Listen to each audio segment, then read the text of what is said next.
Hello and welcome to Head Start. My name is Loretta Kruger. I'm the Deputy Director for Early Childhood Services here at Action for a Better Community. I welcome all new and returning parents and guardians to Head Start. We've prepared this brief orientation video for you. It contains much important information, so I'll ask for your attention for just a few minutes. Don't worry about taking notes because you'll also receive a parent handbook that contains this information and more.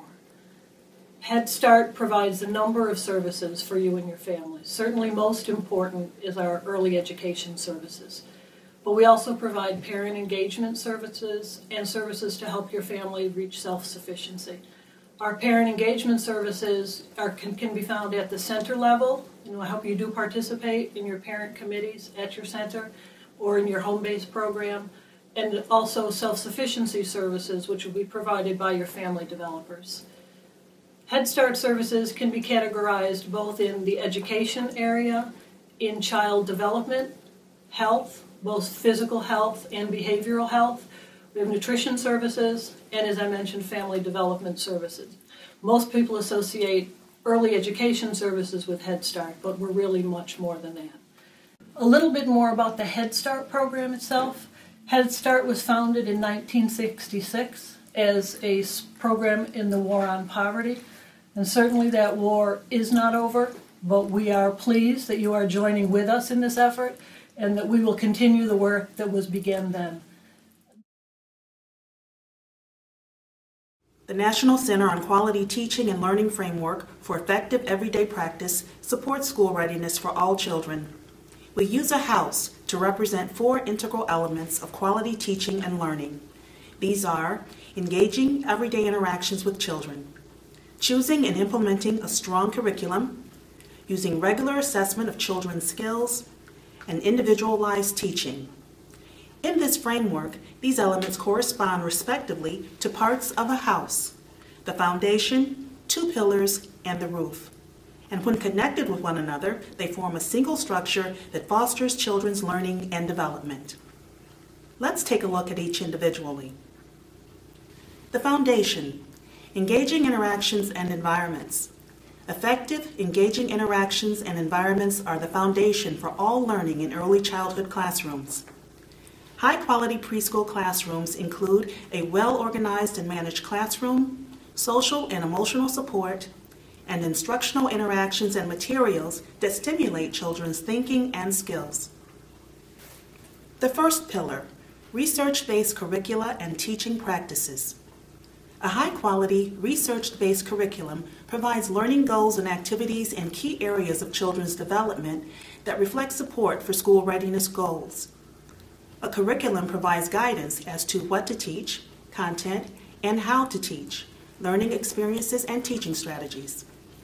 The content is drawn from current child development science and the interest and ideas of the children, as well as the values of the community.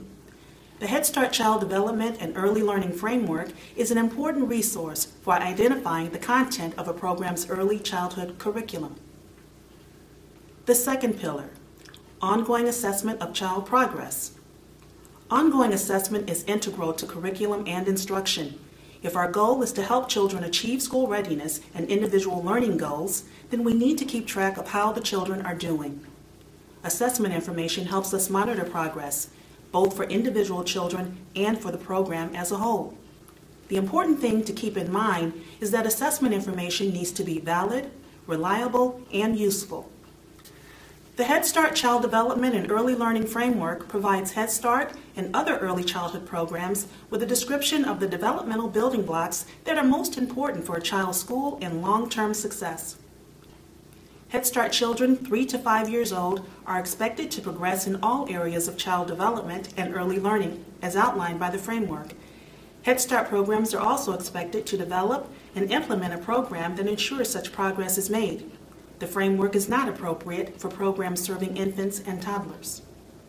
Parent and family engagement in Head Start and Early Head Start is about building relationships with families that support family well-being, supporting strong relationships between parents and their children, and nurturing ongoing learning and development for both parents and children.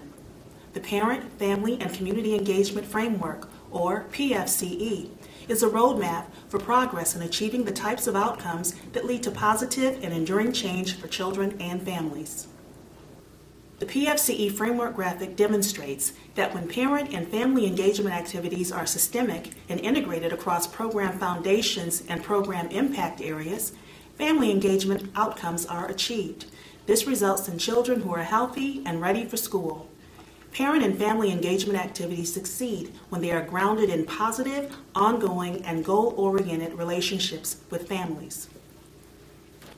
As research suggests, parents and family members are more likely to become engaged in their young child's development and learning when they have positive and trusting relationships with those who support them. In Head Start and Early Head Start, these relationships focus on goals that families develop with the support of program leadership, staff, and engaged community partners. These goal-directed relationships are part of the two-generational approach of working with children and adult family members and distinguish Head Start and Early Head Start from other early childhood initiatives. They are most likely to take root within programs that take intentional steps to promote parent and family engagement. Families play a critical role in helping their children to prepare for school and a lifetime of academic success. Agencies are required to consult with parents in establishing school readiness goals. It matters when programs engage parents and families in their children's development and learning. In fact, research indicates that children with supportive home learning environments show increased literacy development, better peer interactions, fewer behavior problems, and more motivation and persistence during learning activities. Among the youngest children, daily parent-child reading from infancy prompts cognitive skills as well as early vocabulary gains that lead to more reading and vocabulary growth, a pattern of growth that has been compared to a snowball.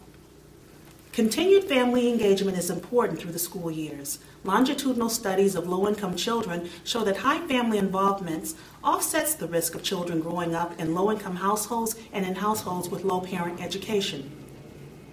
The launch of the PFCE framework marks the beginning of a new wave of technical assistance resources that will be made available to programs in the coming year through the National Center of Parent, Family, and Community Engagement.